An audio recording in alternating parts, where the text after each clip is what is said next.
চলো আজ আমরা বাংলা গানের ধারার গোড়ার কথা বলি। একদম সেই শুরুতে ফিরে যাই, যখন সুর আর ছন্দের জন্ম হচ্ছিল। প্রশ্নটা হলো, এই যে গানের শুরু আসলে কোথায়? হাজার বছরের পুরনো রহস্যর উত্তরটা আজ খোঁজার চেষ্টা করি। ব্যাপারটা খুবই আকর্ষণীয়। মানে, ভাষা তো অনেক পরে এসেছে, তারও অনেক অনেক আগে মানুষ নিজের মনের ভাব প্রকাশ করত কিভাবে? ধ্বনি আর শব্দের মাধ্যমে। আর সেটাই ছিল সঙ্গীতের একদম প্রথম ধাপ। একেবারে ফেরা যাক সেই আদিকালে। চলো দেখি কিভাবে আমাদের পূর্বপুরুষরা প্রথম সুর তৈরি করেছিল। ভাবা যায়, প্রথম বাদ্যযন্ত্র ছিল কিন্তু মানুষের নিজেদের শরীর। হাতে তালি দেওয়া, পায়ে তাল ঠোকা, এগুলি দিয়েই তৈরি হয় প্রথম ছন্দ। শুধু তাই নয়, চারপাশের প্রকৃতি থেকেও তারা কিন্তু সুর খুঁজে নিত। যেমন ধরো পাখির ডাক, নদীর স্রোতের শব্দ, সেগুলোকেও অনুকরণ করত।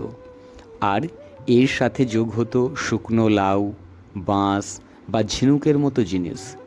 এগুলোতেই তৈরি হয়েছিল সঙ্গীতের সেই প্রথম জগৎ। এই যে এত কথা বলা, আসলে এর ভিত্তিটা কী? আমাদের এই আলোচনার পথ দেখাবে বাংলা সঙ্গীতের ইতিহাস নিয়ে লেখা এই অসাধারণ বইটি। এর সাহায্যে আমরা প্রাচীন বাংলার সুরের জগৎটাকে একটু ঘুরে দেখব। বিশ্বের কথা তো হলো, এবার চলো এবার আমরা লক্ষ্য করি নিজেদের অঞ্চলের দিকে। প্রাচীন বাংলার সঙ্গীতের ধারাটা কীভাবে এগিয়েছিল সেটাই এখন দেখব আমরা। প্রাচীন বাংলা সঙ্গীতের ইতিহাস জানতে গেলে আমাদের হাতে মূলত দুটো রাস্তা আছে। একটা হলো লোকগান বা আদিবাসী গান, মানে যেগুলো মুখে মুখে প্রজন্ম থেকে প্রজন্ম চলে এসেছে, কোনো লিখিত দলিল নেই। আর দ্বিতীয়টা হলো লিখিত প্রমাণ, যেমন চর্যাপদ, শ্রীকৃষ্ণ কীর্তন।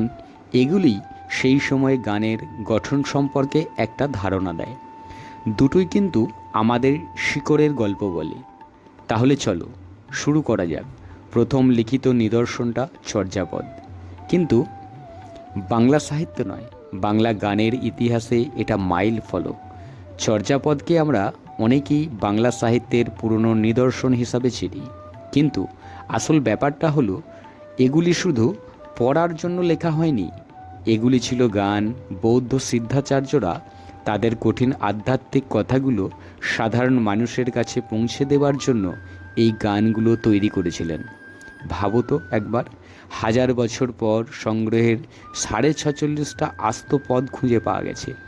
সংখ্যাটা হয়তো শুনতে কম মনে হলেও সেই সময়ের নিরিখে এটা যে অনেক বড় একটা আবিষ্কার, তা বলে বোঝানো যাবে না। এই ছকের ব্যাপারটা পরিষ্কার হবে। দেখো, গানগুলি লিখেছেন বৌদ্ধ সিদ্ধাচার্যরা, আর প্রতিটা পদই ছিল গাওয়ার জন্য। কিন্তু সবচেয়ে বড় অবাক করার মতো বিষয় হলো, প্রত্যেকটা পদের জন্য নির্দিষ্ট রাগের নাম উল্লেখ করা ছিল। রাগ মানে আমরা জানি একটা নির্দিষ্ট সুরের কাঠামো, বা যা একটা বিশেষ ভাব তৈরি করে। যদিও সেই সময়ে আসল সুরটা কেমন ছিল তা আজ আমাদের কাছে অজানা, কিন্তু এই রাগের উল্লেখই প্রমাণ করে তখন বাংলা সঙ্গীতে কতটা সমৃদ্ধিশালী ধারা চালু ছিল। ভাবলেই অবাক করে, 1000 বছর আগে পটমঞ্জরি, গবরা, ভৈরবীর মতো রাগ ব্যবহার করে বাংলার গান তৈরি হতো। এটা দেখে বোঝা যায় আমাদের সঙ্গীতের শিকড়টা কতটা গভীরে। চর্যাপদের পর বাংলার গানের বিবর্তনের পরের ধাপটা হলো শ্রীকৃষ্ণ কীর্তন। চলো এবার সেই দিকে লক্ষ্য দেওয়া যাক। শ্রীকৃষ্ণ কীর্তন হলো বাংলার রাধাকৃষ্ণের প্রেম নিয়ে লেখা একটা আখ্যান কাব্য। এটা লেখা হয়েছিল 14দশ শতকে, আর এই কাব্যটা বাংলা গানকে নতুন মোড় দিয়েছিল। চর্যাপদের আধ্যাত্মিক পরিবেশ থেকে বেরিয়ে এসে গানের বিষয়বস্তু হয়ে উঠল অনেক বেশি মানবিক। আর এই অসাধারণ কাব্যের স্রষ্টা ছিলেন বুড়ো চণ্ডীদাস। বলা যায় তার হাত ধরেই বাংলা গান এক নতুন নাটকীয় রূপ পেল। তবে শ্রীকৃষ্ণ কীর্তন শুধু গল্পের দিক দিয়েই নয়, নতুন ছিল না। গানের যে গঠন, সেদিক থেকেও একটা নতুনত্ব। এখানে আসল পার্থক্যটা দেখো, চর্যাপদ শুধু রাগের নাম বলা ছিল, মানে সুরটা কেমন হবে একটা ধারণা দেওয়া ছিল, কিন্তু শ্রীকৃষ্ণ কীর্তনে রাগের সাথে তালেরও একটা সুস্পষ্ট নির্দেশ দেওয়া হলো। গানের তাল বা ছন্দটা কেমন হবে সেটাও নির্দেশ দেওয়া হলো। এটা বাংলা গানের ইতিহাসের একটা বৈপ্লবিক পরিবর্তন ছিল, কারণ এটা একটা গানকে আরও শক্তিশালী কাঠামো দিয়েছিল।